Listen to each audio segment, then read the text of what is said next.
Hola, ¿qué tal? Mi nombre es Jericho Anthony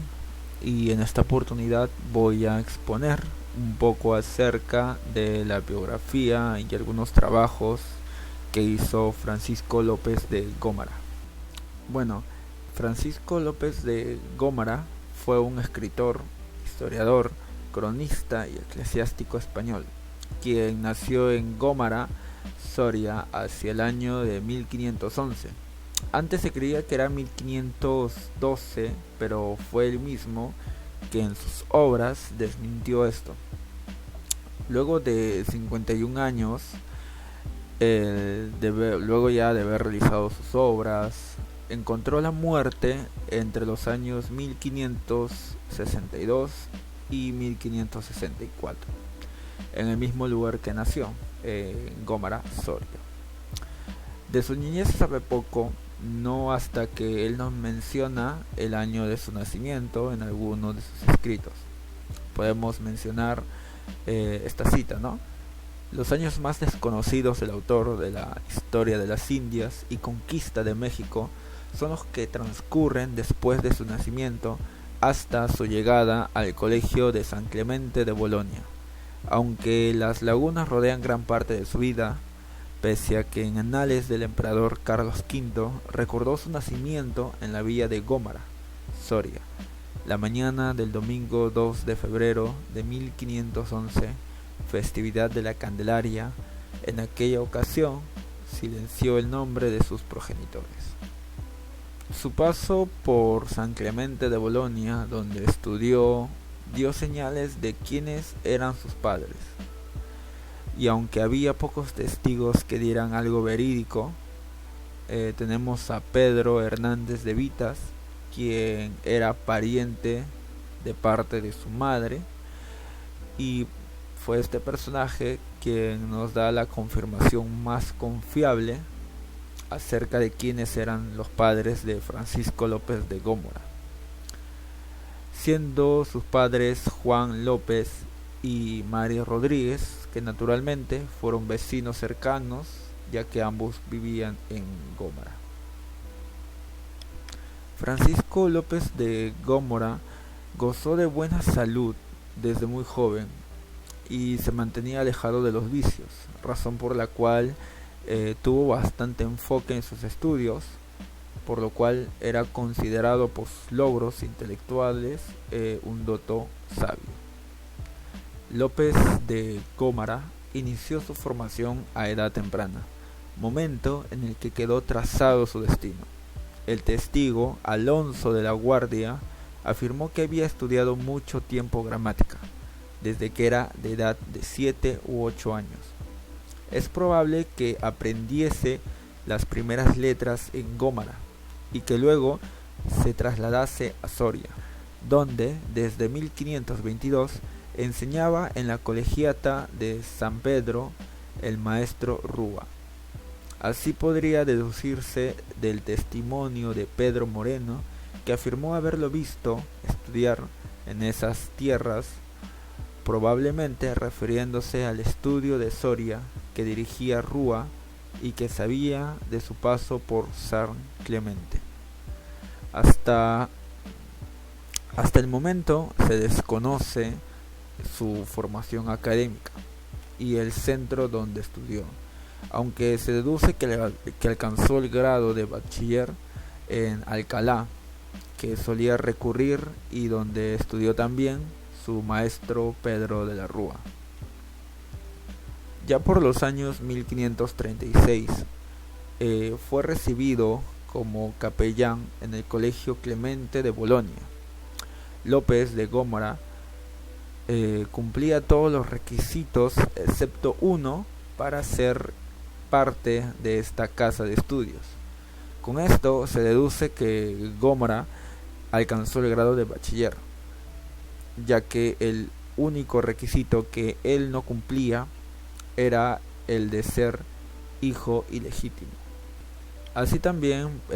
podemos decir que Francisco López de Gómara estudió en España e Italia. Fue en este último que estudió con su maestro Pedro de la Rúa, quien confirmó que Gómara Estudió latín, historia, gramática, poesía y artes de la humanidad. Finalizando ya en 1541, fue partícipe de la empresa donde se desarrolló como capellán de Hernán Cortés,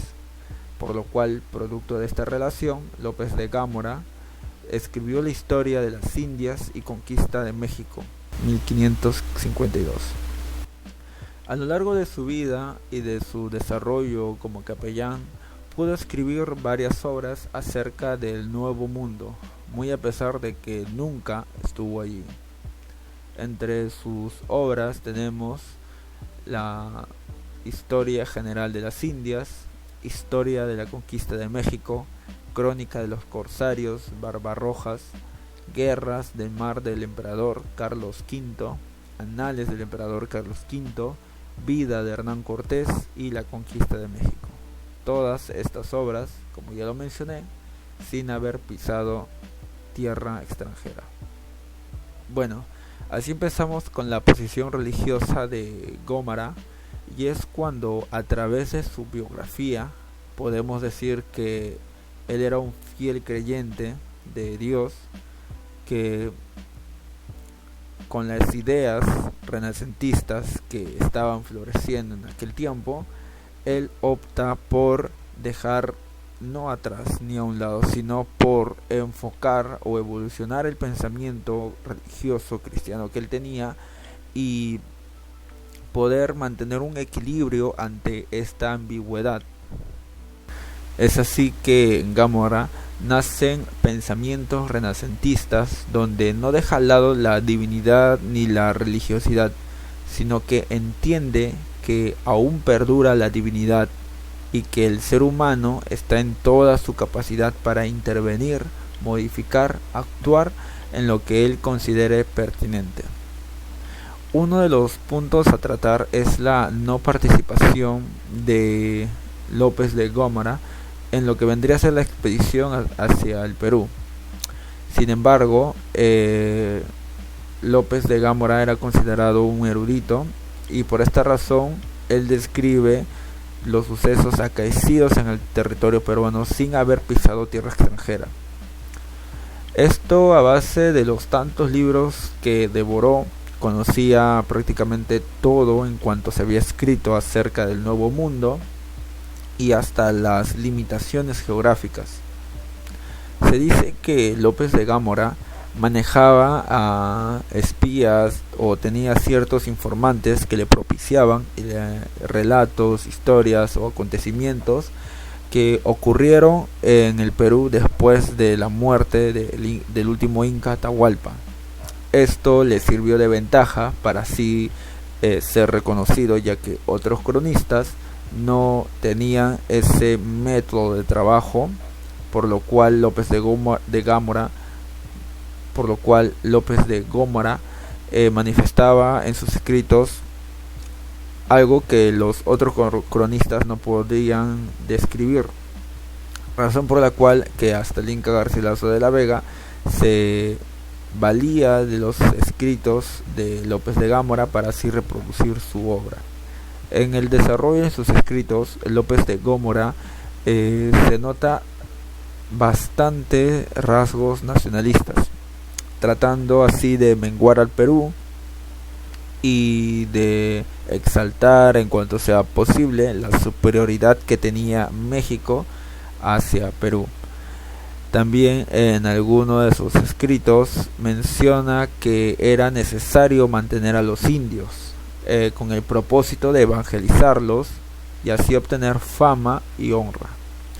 También narra entre sus crónicas el hambre que tenían los españoles por el oro y que esto hizo que su ambición y codicia creciera, aunque finalmente se anteponía la misión evangelizadora y que esto tenía un fin más superior. Una de las características en la narración de los escritos de López de Gómara era su breve narración, o como podríamos llamarle, una economía de palabras, ya que recoge las técnicas de su maestro y la estilística que se frecuentaba en aquel entonces para sucintamente transmitir ideas complejas en unos cuantos párrafos. Asimismo, su uso de sinónimos y abuso del recurso retórico que sería la similicadencia. Como ya lo hemos mencionado, López de Gómora nunca pisó tierra extranjera, nunca pisó el Nuevo Mundo. Sin embargo, muchas de sus crónicas eran producto de los tantos libros que leía. Era una enciclopedia caminante, siendo uno de los recursos con los que se valía para realizar sus crónicas, además de los hechos que le transmitían sus informantes, ya sean veraces o en todo caso del que se desconfiaba un poco,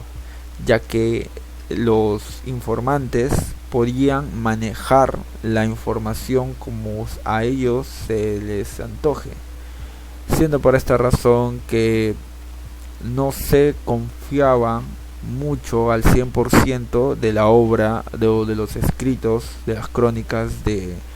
Francisco López de Gómora, ya que por ello tanto el Inca Garcilaso de la Vega, Pedro de la Gasca y Bernal Díaz del Castillo cuestionaron su obra, ya que se confiaba demasiado de los relatos orales que le transmitían sus informantes, razón por la cual el Inca Garcilaso de la Vega menciona que Francisco López de Gómora, ante algún cuestionamiento de un personaje mal descrito en sus crónicas, encara al informante del cual recibió el relato. Ante tales hechos se remarca el papel importante que tuvo López de Gómora en lo que vendría siendo el historiador de la conquista española, donde a lo largo de sus crónicas se puede apreciar su elegante prosa, los aportes culturales humanistas que manifiesta en sus escritos, la moralidad que maneja en sus escritos, así como la sinceridad plena, donde no le suponía ningún remordimiento aceptar que podrían existir entre sus relatos alguna falacia que le podría decir alguno de sus testigos, alguna manipulación o alguna controversia o algún cambio en la información que le transmitían, ¿no?, sus espías, razón por la cual él no pretende negar nada y encara, si es posible, al responsable.